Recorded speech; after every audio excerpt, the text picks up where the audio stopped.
Body Bags with Joseph Scott Morgan.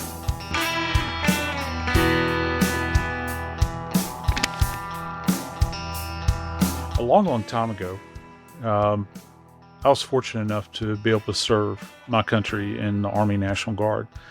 And as a result of being in the National Guard, again, many, many years ago, when you go out and do field exercises, or what they're called, or FTXs, and this predates the days of the dehydrated food, which is, you got a lot of these in the MREs. We were still using C-rats back then. C-rats were something that went back to, I think, Korea. You had K-rats before that, but C-rats came in little cardboard boxes. And we, in the Guard, you always got hand-me-downs. So we would get C-rats, believe it or not, in the 80s that were Vietnam-era C-rats. And so it would be canned food that had been canned for troops in Vietnam and probably had never been used. But one of the interesting things that I discovered about C-rats was this. In every one of those boxes that you opened up, you never knew what kind of meal you were going to get. Franks and beans was actually my favorite. There would be a miniature pack of cigarettes. And we got a kick out of opening those up, as young kids in the Guard. And then you open up the box and the things, of course, the cigarettes would just like crumble in your hand, but you would still eat the food. And many of our troops, going back a long, long time ago, even back to World War I, became hooked on cigarettes as a result of their time in service in the U.S. military. There's even a famous image of Red Cross nurses handing out cigarettes to World War I troops off of the back of a flatbed. Today, we're going to talk about a man who once was a young troop, a man that served in the United States Marine Corps back in the 1950s. And he too had an addiction to cigarettes. I often wonder about this case. Did that dependency upon cigarettes start with his service in the Marine Corps? I don't know, but I know one thing it led to.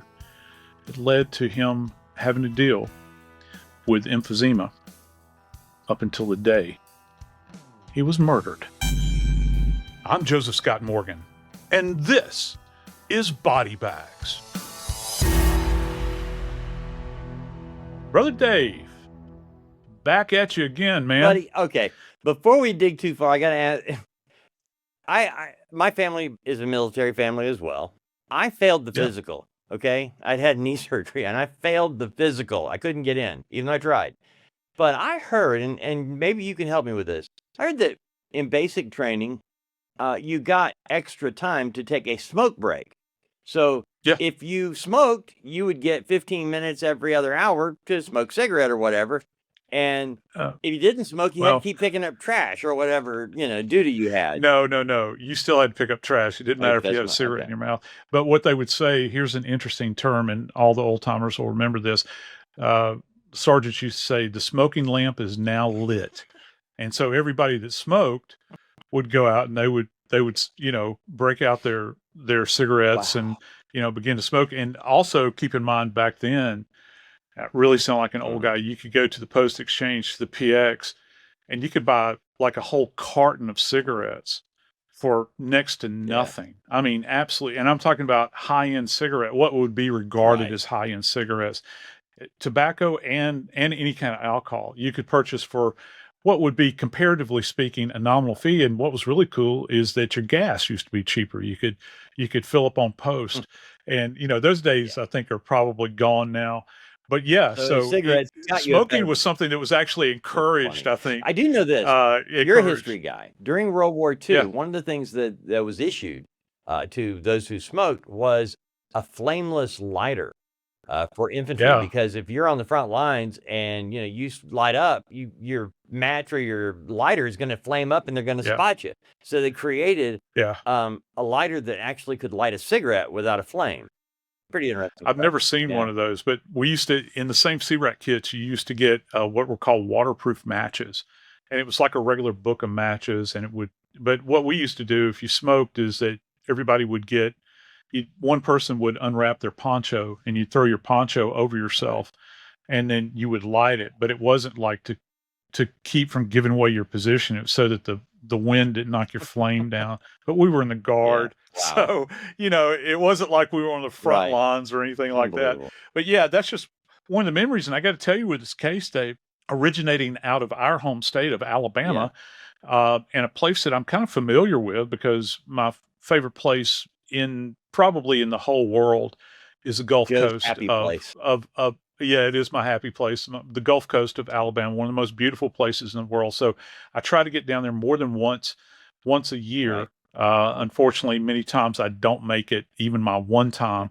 But it is an area that it's well traveled. I've gone through there, and I have to go through there to get back home many times to go see my family in South Louisiana. So I've traveled this road many, many times where this case actually originates from. And that's one of the things that caught my eye, other than the fact, and I'll go ahead and kind of give something away here, that it's, this case is being made possible as a result, or the results are being made possible as a result of our friends in the woodlands in Texas at OTHRAM. Well, the guy was known as Baldwin County John Doe for a long time. Here's where it started. Long time. 1994. 1994. And a person just walking in a wooded area off of, and I want to get this right, off of State Highway 225. 225. The reason this is important is because in the late 80s and early 90s, they were doing a huge construction project along I-65, heading from, it goes from Huntsville to Birmingham, Montgomery, and all the way down to Mobile. That's what I-65 does. And they were working on I-65 in Baldwin County in the late 80s. Now, the remains here found off of Highway 225. Now, you've got skeletal remains, not a body, not flesh and bone, skeletal remains. Yeah. However, with these skeletal remains, there were some pieces of evidence, some clues. Yeah. In particular, a trucker hat that said, "America by birth, Texan by grace of God." So you immediately know right off, okay, if either the killer or the victim is from Texas. Now, in this case, I was shocked to find out that this person, this skeleton that they think was early 50s, has an inhaler. I thought, in reading the story in the background, I'm thinking, okay, he's got an inhaler, means he had asthma. No, he had an inhaler for emphysema. That's how bad. And look, I'm not trying to sell you on the benefits of smoking here, but you know what? Emphysema at late 40s, early 50s, I didn't even think that was a thing, Joe. So, it is shocking. Yeah. And a lot of it is dependent upon your how can I say, it's dependent upon, I don't know if it's genetic predisposition, but how resilient your body happens to be. My grandfather, every Sunday night, he would go outside in the backyard and he would hand roll his own cigarettes for the entire week. And he never had it's emphysema, COPD, chronic obstructive pulmonary disease. He did not have that. All right. Now, he did die of cancer that had metastasized to his brain. But not everybody does. Interesting thing about emphysema. And Dave, I'm reflecting back many years ago when I was in the morgue, and people that work in medicine will probably know what I'm talking about. When you're treating people that have respiratory problems like emphysema, one of the diagnostic things that you can look at with the lungs, people think, well, if you have somebody that's been a chronic smoker, you'll see dark areas in the lungs, and that doesn't mean that that's cancer. What it means is that's carbon deposits. And so you'll see that, as we dissect out the lungs, it's called bread loafing, where we'll slice the lungs and you kind of flip through the organs like a book is really what it's like. Loafing? But on the exterior, how do y'all eat anything? If you're talking about old nasty lung from an emphysema smoker and you're bread loafing, are you going to go home and eat a Spam sandwich? Is that what we're going to do? Spam and tomatoes? No, I mean, you have to survive. So you just get used to it and you grind on. You got to do what you got to do. I don't know. I don't know. there's many things that go on out there that people engage in, and then they go and eat. There's certain musical groups that if I had to listen to that particular musical group, I could not eat the best steak in the world. It's that certain people will listen to. They will Right. remain nameless, but yeah, in our world, it's one of the things that you see. And here's something interesting. When I try to describe what emphysema presents as to like my students at school, I know that you have a grandson, and so with my grandkids too, if you ever come across packing bubbles, you know what I'm talking about, the little things that you can pop. They got big ones, and then they got the kind that are real tactile. You got the big ones you can step on. Well, on the surface of the lungs, you develop these little air pockets, and they're called blebs, BLEBS. And so they look like those little packing bubbles, and you can take your hand, your gloved hand, and you run it across the surface of the lung, and you'll see these little things kind of manifest themselves pretty quickly. And they're kind of these little aerated areas in there. Wow. And it's an indication that from a capacity standpoint, your lungs are giving way. Wow. And so you'll see people that cannot process oxygen like they normally would. And we hear emphysema more commonly, you're going to hear COPD is chronic obstructive pulmonary disease. And it's a horrible condition. And not everybody develops it as a result of smoking. But yeah, it's one of the major contributors to that. And if you've been smoking for a long, long time, you're going to have a higher risk of it. Back to Baldwin County John Doe, Yeah. they don't know why there is an inhaler, but would an inhaler used for emphysema be different than an inhaler used for asthma? Yeah, it So- would. It's going to be, and it would be something that, because there are certain, there are prescribed Mhm. inhalers, obviously, for asthma. But if you're talking about COPD, it's going to be something a bit more specific, dependent upon the pulmonologist, that's prescribing this thing for you. And that's probably who you would see. So then that would have been a clue. Huge clue. And that would have been a clue. That would have been evidence of, hey, either the victim had emphysema or the killer had emphysema and left this behind. It fell at the scene. Good point. I like that. You've been playing Clue. I like that. It was. Yeah, Sergeant because you've Colonel got these. Mustard. No, listen, listen. What do we have so far? As far as let's talk about. We don't ever use. I don't ever use the word clue. Yeah. It's a cool word, but what if in fact we are talking about bits along the continuum here from an evidentiary standpoint that we might find at the scene, and there are many of these. You kind of talked about it just a second ago. We've got this hat that is maybe in Texas it's not that unique, but in Baldwin County, Alabama, that's a significant bit because now you're talking about a person that identifies in some way with the state of Texas. Now they're physically here. Their geographic location has changed. You're talking about a person that probably has trouble breathing, all right, because you've got this very specific inhaler that's found there. Dave, I even think that adjacent to the area where the skeletal remains were found, there were a pair of tinted bifocals as well. And again, it's what I refer to as the evidentiary funnel. We put data in and then it begins to narrow, down till we're, where we can actually identify something and come up with maybe larger clues that are going to point us in the right direction. Joe, along with the skeletal remains, you mentioned the bifocals that are prescription and they're tinted. There also is a mechanical pen and pencil set. There's also a welder's tip. So you've got a number of things here, okay? That welder's torch tip coupled with prescription bifocals that are tinted, I think, and then again, the mechanical pen and pencil set.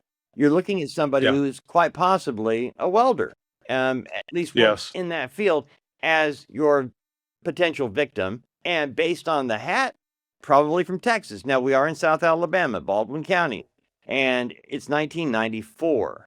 Now, when you find skeletal remains, you're not thinking about somebody who was camping out last night and had a heart attack and died. You've got skeletal remains. And you, my friend, Joseph Scott Morgan, to begin with, how long have those remains been there? Well, in order to be to the point where they were, where they're that degraded, uh, a protracted period of time. As a matter of fact, it would be, see, how can I say this? For even the best forensic anthropologists, they're not going to be able to narrow that down any more than probably, I don't think that they could even get it. I don't know that they could get it as tight as 2 to 3 years. Really? I think that it would be probably a broader spectrum. Wow. Yeah, a lot of it's heavily dependent upon environmental conditions. Here's something interesting. If for those that have never been to this area, let me give you an idea, just a sense of how wild this area is. If you remember, Dave, and I know you do you remember when the Amtrak train went off the rails and it went into the waterways that are essentially adjacent to that area?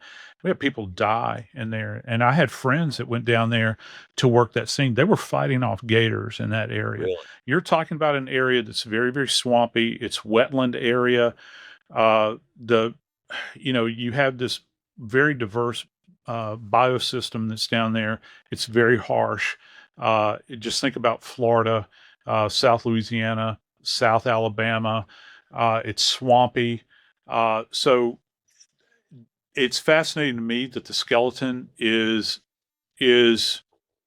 this intact, where they're able to actually, and the volume of rain that these people get down there. And, like you watch our state weather here in Alabama, we'll be dry as a bone up in the area where, we're up in North Alabama. Down there, every single day. Oh, yeah. And particularly spring, summer, you can set your watch 4 o'clock. by, it's going to start raining about 2 or 3 o'clock every day. And the body is out there. So I would be very interested to know what the remainder of the area looked like. Was this man's remains, or were this man's remains deposited in an area that was kind of depressed, that would hold on to every element? How many elements did they have left behind that they could actually do things like measurements, assessments, all this stuff? How much data? Because I can tell you this, they still had enough pieces of the puzzle to where this guy's kind of coming into focus. We know we've got a white male. We know we've got a guy that has trouble breathing. And we know that we have a person that probably came from Texas.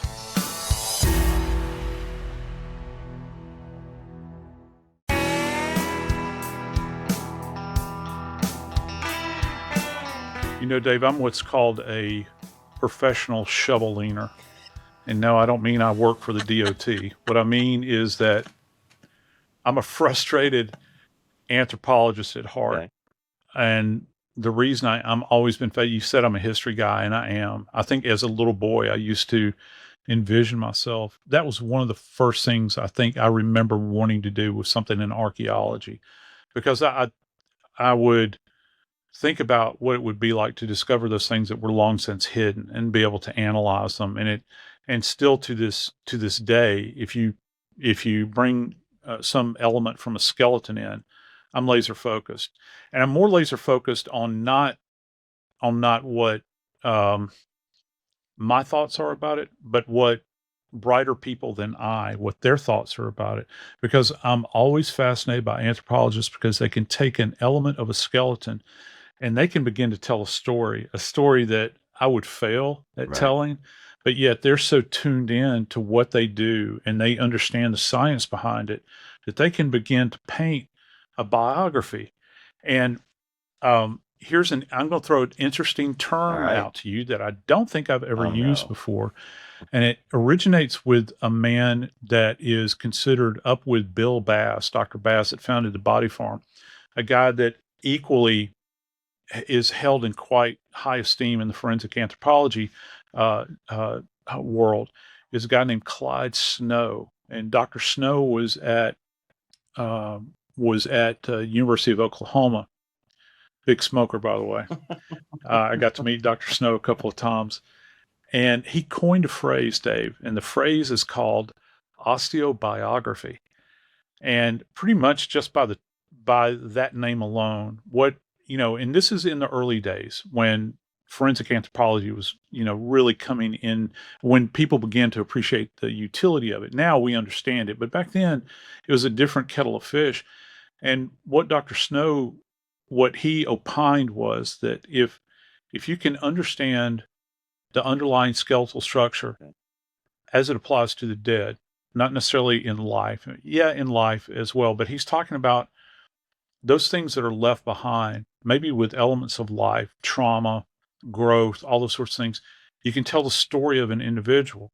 And every time I see a skeletal remain, I reflect on that term that Dr. Snow developed all those years ago in osteobiography. And I think with our man in Baldwin County, we've started to kind of see a biography come into focus here, haven't we? They're investigators, you're starting with, again, skeletal remains in Baldwin County and found in January of 94.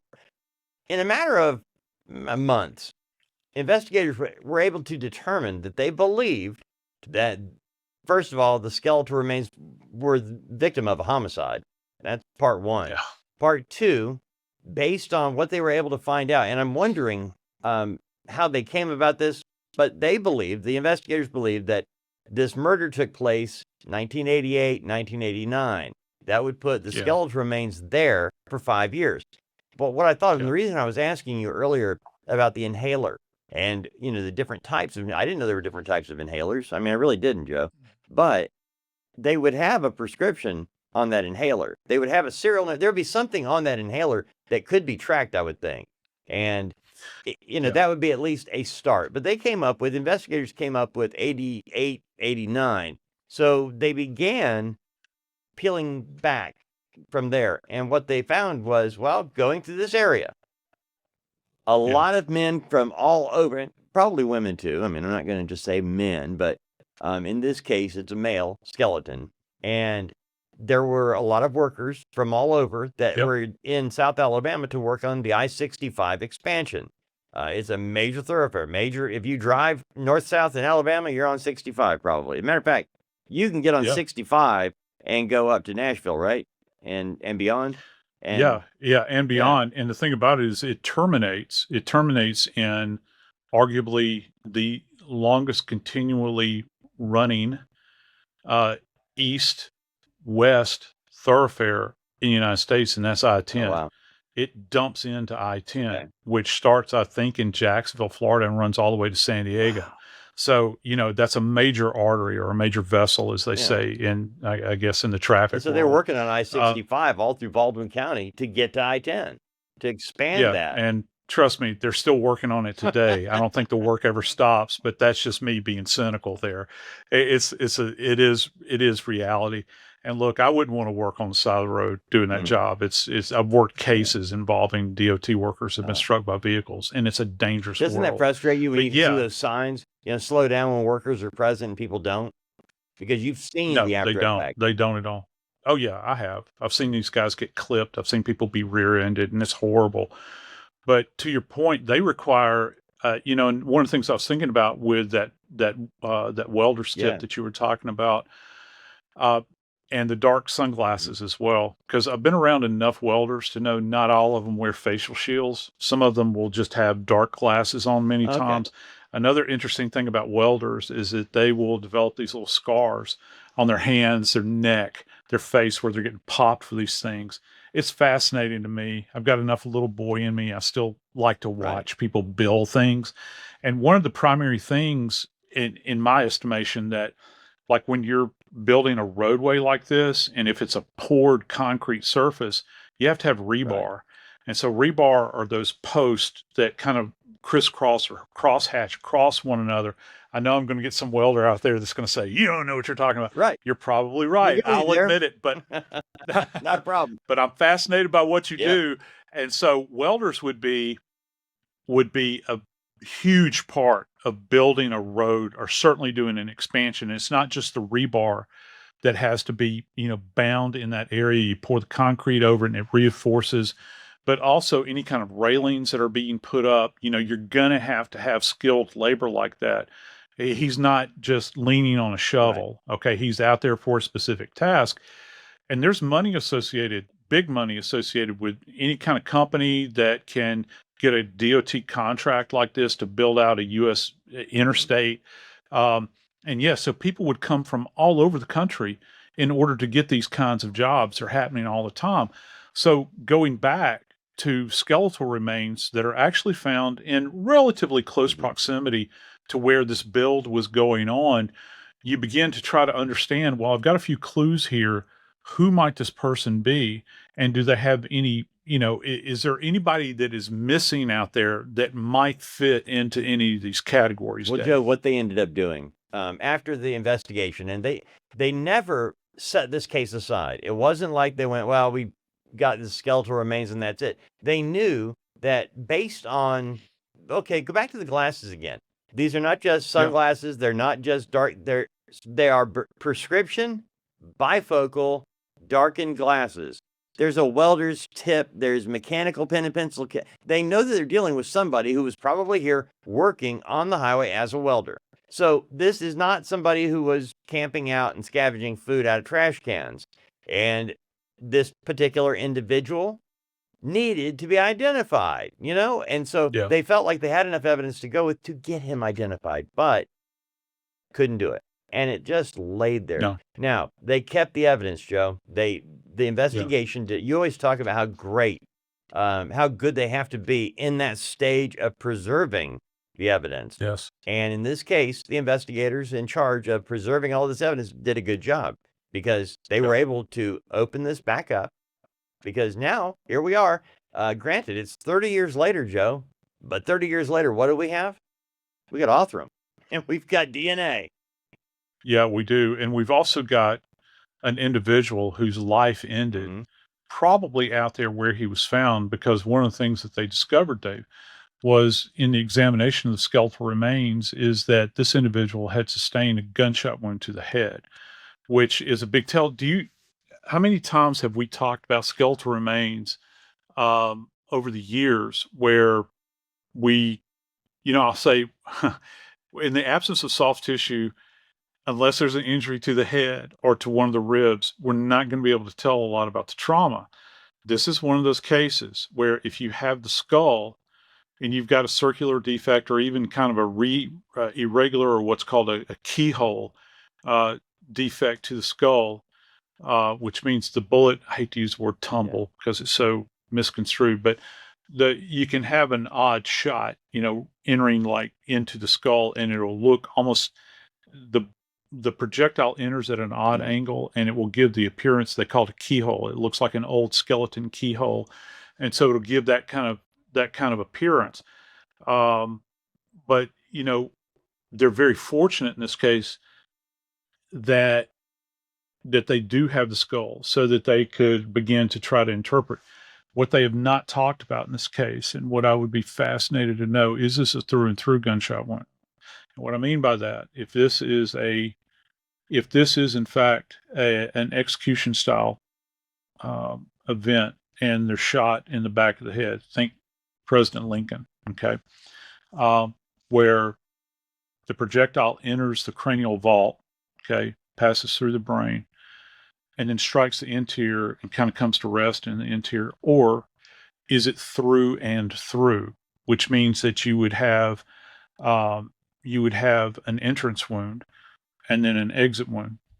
I bet many people out there are saying, well, Morgan, how can you tell the difference? I'm glad you asked. With a gunshot wound to the skull, okay, particularly, and let me just throw this one out there. I'm not saying that's what happened in this case. However, let's just say that back in on the table of the skull, posteriorly back here, if you have an entrance through the back of the skull, unless it's a contact where you've got a lot of gas injury, and you can still figure this out even with gas injury where the bone kind of comes apart, but let's just say it's a clean, neat, circular defect, you will have on the entrance area, you'll have what's referred to as internal beveling. And if you'll think about your toe molding in your house that runs along the floorboards, it's beveled. Okay, so the beveling actually will be internal. So the projectile actually like if we have, this is a live round right here. So if this projectile actually enters in to the back of the skull, okay, then it will in fact blow out the interior of the skull, and the interior of the skull will be beveled, okay? The exterior will not. It'll just be like a hole. Inside the skull, you'll have the beveling. Now, if the bullet passes all the way through the skull, you will have a smooth hole at the exit defect, and the exterior will have external beveling if it's through and through. Okay. That's how we can determine entrance, exit. It's also how on a skull alone, if you have through and through, you've got a better shot if you've got two defects to determine trajectory. You know, is it from back to front? Is it from front to back? Is it from left to right, or is it from right to left? Is it from above to below, or from below to above? All of these little elements can be determined from that single point. And here's the big thing.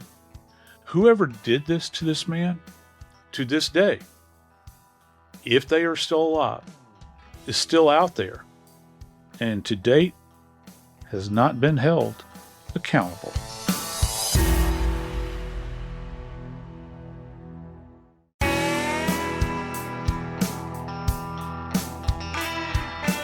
Brother Dave, let me ask you a question. When you were of driving age, if you could have had an American muscle car from back in our era, okay, not error, but era. I had a lot of errors, but eras that you were kind of envious of that the other kids had. No. Was there one? I had Was this there car. one that you would want? I would have had wanted? this car, Joe.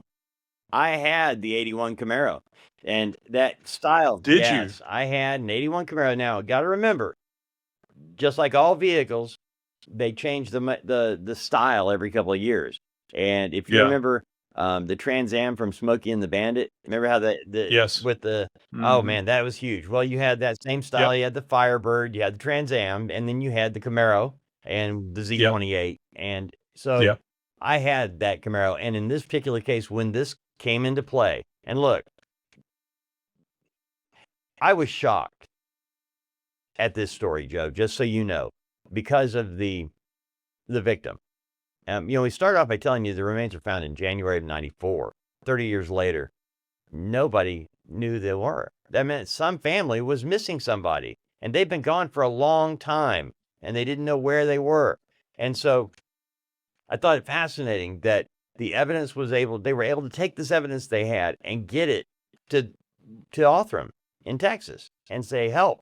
It was OTHRAM that was able to extract the DNA, to get a DNA profile. That opened up the investigation, Joe, to where they were able to go, okay, wait a minute.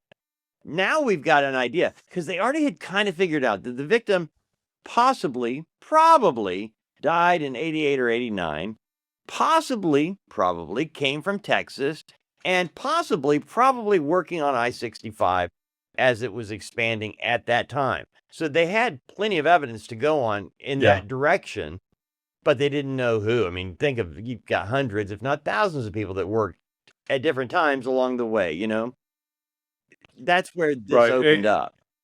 Yeah, it did. And, we can, based upon skeletal identification, we know that we're not dealing with a female. We're not dealing with a young male.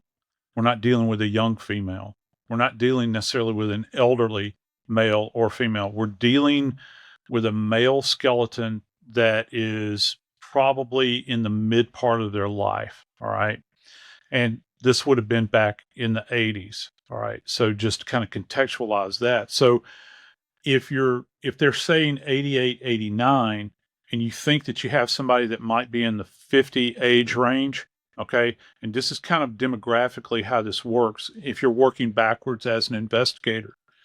So if you can go back in time and think about, well, let's see, if somebody was in their 50s in the late 80s, all right, am I talking about somebody that may have been born in the 30s, perhaps? That's when they were born, coming forward. So now I can tighten my window down investigatively. Got somebody connection to Texas, somebody that was a welder that fits within the parameters of this particular age group. Who might they be? And so you begin to look, and again, in more of an analog time, we would look through missing persons Right. reports. Dave, at the ME, we even had missing persons files because we would have families that would call things into us and say, I'm missing this person, and you would take down information and you would keep that as a running file in whatever jurisdiction you were from. Not that you would have it. I think a lot of people would do that many times. We always kind of joked about it. It was like, uh, if a family member was missing and the person had an alcohol problem and they would go on a bender for a while, the spouse that was left alone at home would, when they finally did come back home, say, I even called the morgue looking for you, so we always, kind of got a laugh out of that. Right. But there's a kernel of truth in that too, because you can have this profile that's developed. The trick is, do you have the time and the power to go back and go through all these files? And Texas is a big place, dude. Buddy. Big place. How many people are missing out of Texas that would fit within that demographic? Oh my goodness. There's no, the thing, Joe, is that they didn't even have a set day or time. I mean, they had years. Okay, you've got a couple of years to deal with, and that's a lot to go on. But I mean, that's a lot to deal with. But the folks at OTHRAM, using the DNA profile, they were able to start, because that genetic genealogy, it's not just, and you and I have talked about it, it's not just creating a DNA strand and then putting it in the machine and boom, out pops Joseph Scott Morgan. Yeah. That doesn't happen. Yeah. It's like you have to go back to the law enforcement people, have to sit down and do the work. You're starting to tie together people. Who could this be? Where could they have been? And where were they in 1988 and 89? It's hardcore. Absolutely. It's shoe leather work. And the thing is, it truly is. Yeah. And it keeps going back and forth between OTHRAM and the cops. Oh yeah, no, you're absolutely right. And they didn't give up on this because, one of my biggest fears with and I mentioned it, and I'll continue to mention this, and I'm kind of admonishing, future young investigators. You cannot simply sit there and say, well, the boys down at the lab will solve it for me. Because, we're in a push button world, right? And that's kind of an old phrase, but you know what I'm saying? The technology will solve it. No, you still have to do the legwork on the case. We can produce a product, in forensics and hand this over to you, some type of profile that has in fact been created.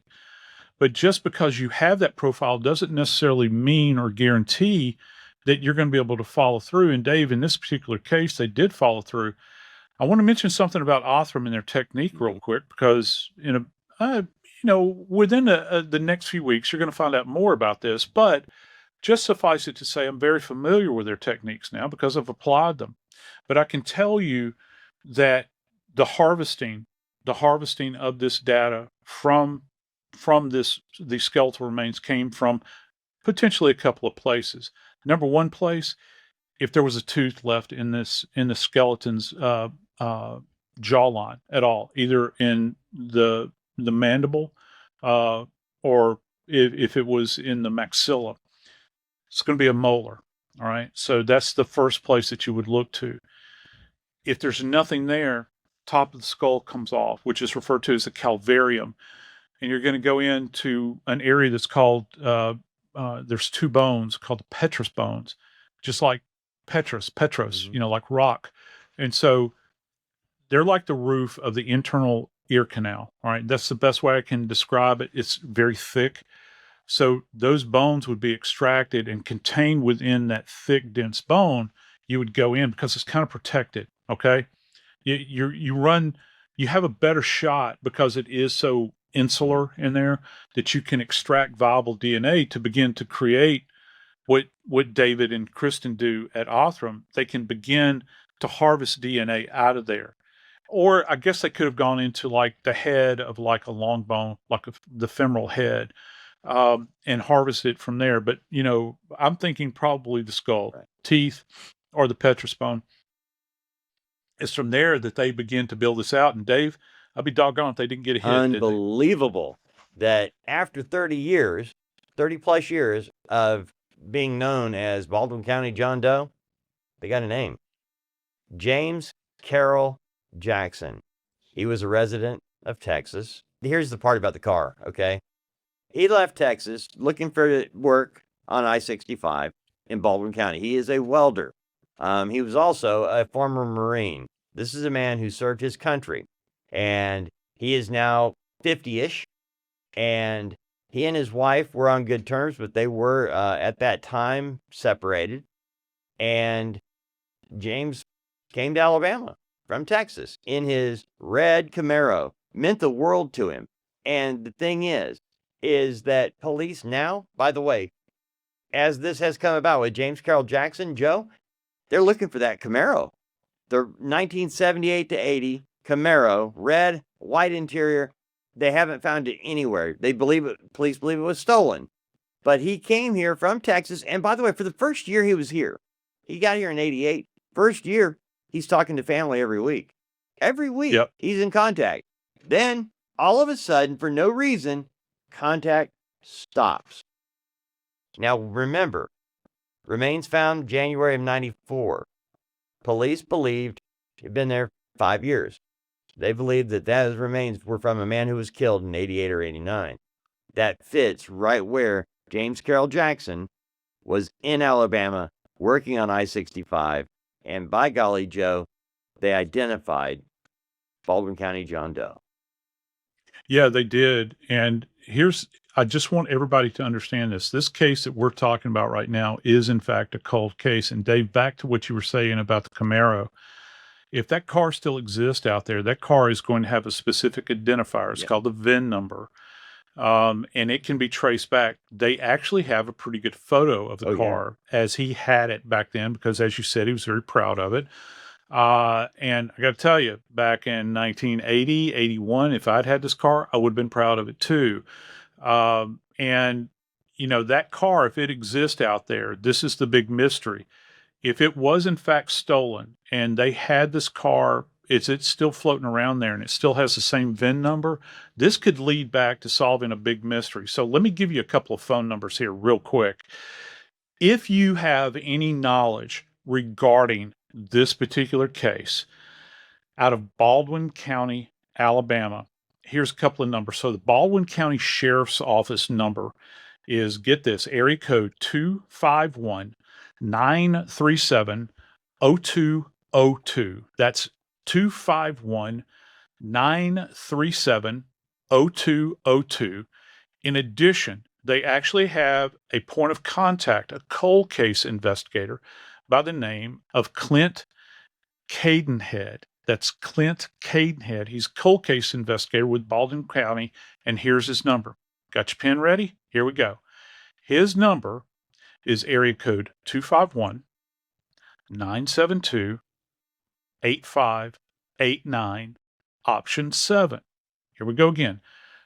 251-972-8589, option 7. If you have any information about this gentleman that went missing out of Baldwin County, if you've seen somebody that you knew was a welder that sported a hat that said American by birth, Texan by the grace of God. He loved to wear Western style shirts that had the big pearl buttons on it. He wore dark bifocal sunglasses. Here's a big clue too. He smoked Benson and Hedges cigarettes. He had this Camaro. No, he also liked to drink, and he hung out at one specific place. It was the Tensaw Lodge. So if you were working, think about this. If you were working in the late 80s on I-65 in Baldwin County, and you hung out at the Tensaw Lodge, and you remember a guy driving a red Camaro, which he would have told you, you might be able to provide that piece of evidence that could solve the murder. Remember, he didn't just fall down and die. He was murdered. He was murdered and left down there. My friends, let me tell you something, and you know what I'm going to say if you've been listening to Body Bags long enough. I believe in what OTHRAM is doing.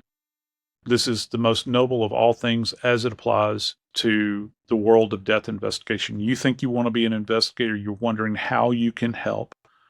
I urge any of you all to please go and visit the website, dnasolves.com. That's dnasolves.com. homicide.com. There at that website, you can identify open cases. There may even be some that are in your region that pique your interest, perhaps. Look, Dave and Kristen are not asking for $1 million here, all right? They're just asking for a few bucks so that they can continue to move toward the goals of getting these names struck off of the NamUs list. All of these unidentified people, all right? You go, you find a case that might interest you, you target that case, you donate money to it. Tell everybody about it. Get the word out. Guys, we're in a brave new world here. We have the ability to get answers where answers were not possible a few years ago. And the biggest thing is to offer hope where people seemed completely devoid of it. I'm Joseph Scott Morgan, and this is Body Bag.